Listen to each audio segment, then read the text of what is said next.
दोस्तों, अफगानिस्तान में तालिबान का काल नॉर्दर्न अलायंस ने जन्म ले लिया है और आग की तरह फैलता जा रहा है। सालेह की बहादुर सैनिकों ने तालिबान की कई बड़े जिलों का कब्जा छुड़वा लिया है।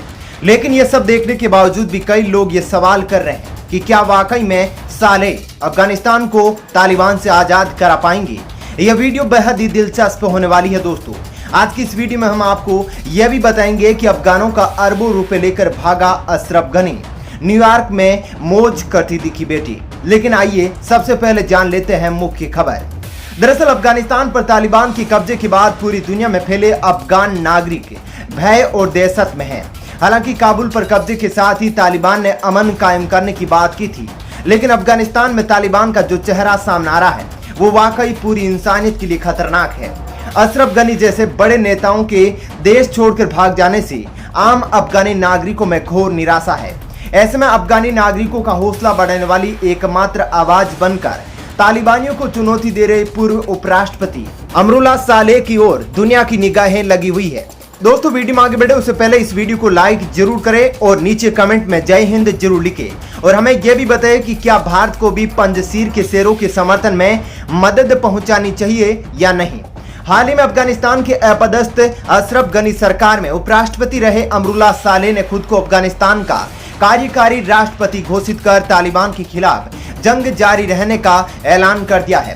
ताजिक समुदाय से आने वाले 49 साल के सालेह ने छोटी अवस्था में ही तालिबान के खिलाफ लड़ना शुरू कर दिया था।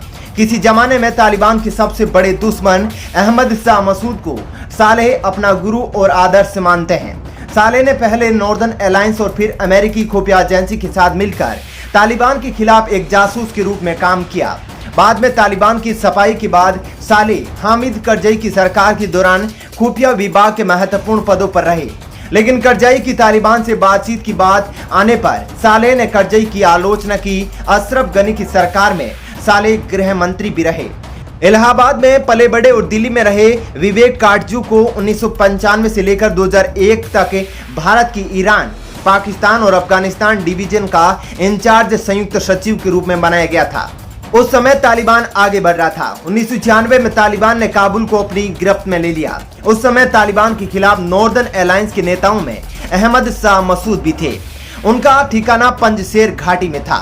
कारजू की उनसे भी मुलाकात हुई। उसके बाद अमेरिका और नाटो की फौजों ने जब 2001 में अमेरिकी हमले के बाद तालिबान को अफगानिस्तान से बाहर निकाला और नॉर्दर्न अलायंस की फौज ने भी उनका साथ दिया, तब 2002 में विवेक काटजू की नियुक्ति अफगानिस्तान में भारत के राजदूत के रूप में हुई। मार्च 2002 से जनवरी 2005 तक काटजू काबुल में रहे। यही नहीं, उनकी मुलाकात अमरुल्लाह सालेह से भी हुई और फिर कई मुलाकातें हुई। विवेक काटजू कहते हैं कि आज की परिस्थिति को टाला नहीं जा सकता है। इसके कई कारण थे। शुरू में अफगानिस्तान में अमेरिकी फौजों का लक्ष्य सीमित था। वो अंतर्राष्ट्रीय आतंकवादी संगठन खासकर अलकायदा को अफगानिस्तान से निकालना चाहते थे। पहले उन्होंने तालिबान से मांग की थी कि अलकायदा के नेताओं को हमारे हवाले कर दो क्योंकि वो 9/11 हमले के दोषी है।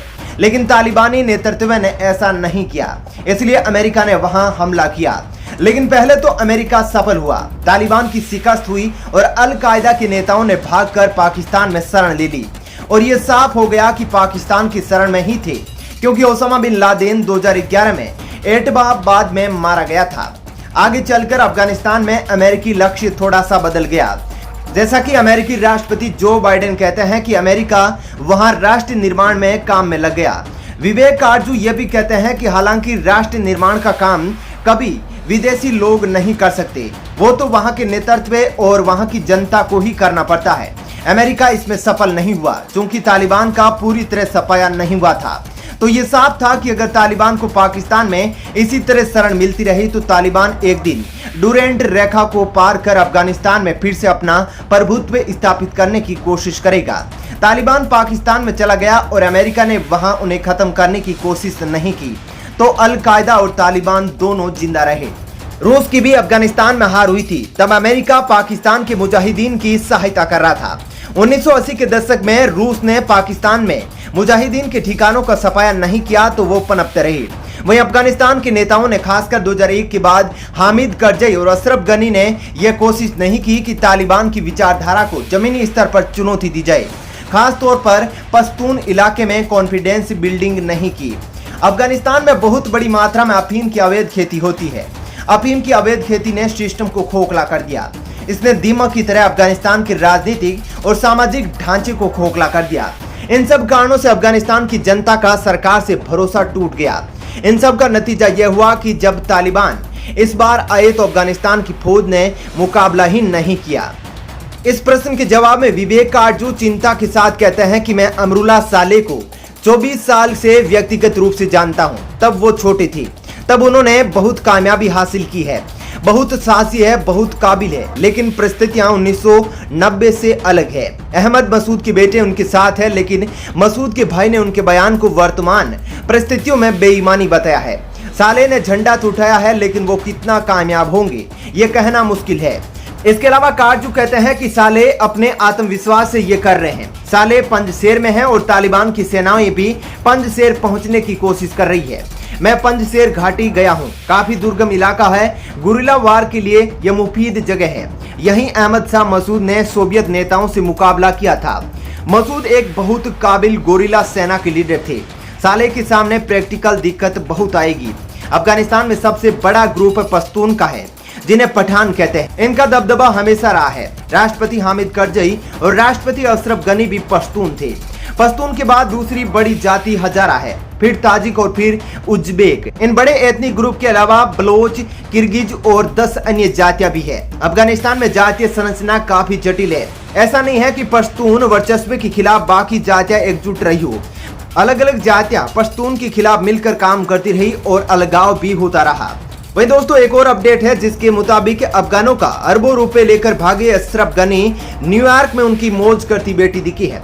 दरअसल अफगानिस्तान के राष्ट्रपति अशरफ गनी काबुल में तालिबान के दाखिल होते ही देश छोड़कर भाग गई। गनी ने दुबई में शरण ली और अफगानिस्तान आतंकी समूह की अराजक हाथों में चला गया। वहीं गनी की बेटी की एक तस्वीर सामने आई, जिसमें वे इस शोर शराबे से दूर न्यूयॉर्क में बेफिक्र होकर टहल रही है। 42 साल की मरियम गनी को गुरुवार को एक दोस्त के साथ देखा गया। अशरफ गनी ने दुबई में मानवीय आधार पर शरण ली हुई है। खबरों के मुताबिक वे हेलीकॉप्टर से 169 मिलियन डॉलर यानी कि करीब 12 अरब 57 करोड़ रुपए से भी ज्यादा लेकर काबुल से फरार हुए हैं। न्यूयॉर्क पोस्ट के मुताबिक मरियम गनी सालों से न्यूयॉर्क में रह रही है। ब्रुकलिन के क्लिंटन हिल के पास वे एक आलीशान घर में रहती है। कहा जाता है कि मरियम विजुअल आर्टिस्ट और फिल्म मेकर। मरियम का जन्म और पालन पोषण अमेरिका में ही हुआ है। मरियम ने अफगानिस्तान में मौजूदा स्थिति पर कुछ भी बोलने से इनकार कर दिया। वे तालिबान से प्रभावित अफगान नागरिकों के पक्ष में वकालत करने के लिए अमेरिकियों को प्रोत्साहित कर रही है। वे अफगानिस्तान में अपने परिवार, दोस्तों और सहयोगियों के लिए गुस्से, दुख और डर में है। तो दोस्तों आप अपनी राय नीचे कमेंट में जरूर बताइएगा। चैनल को सब्सक्राइब करें। जल्दी मिलते हैं एक और धमाकेदार खबर के साथ।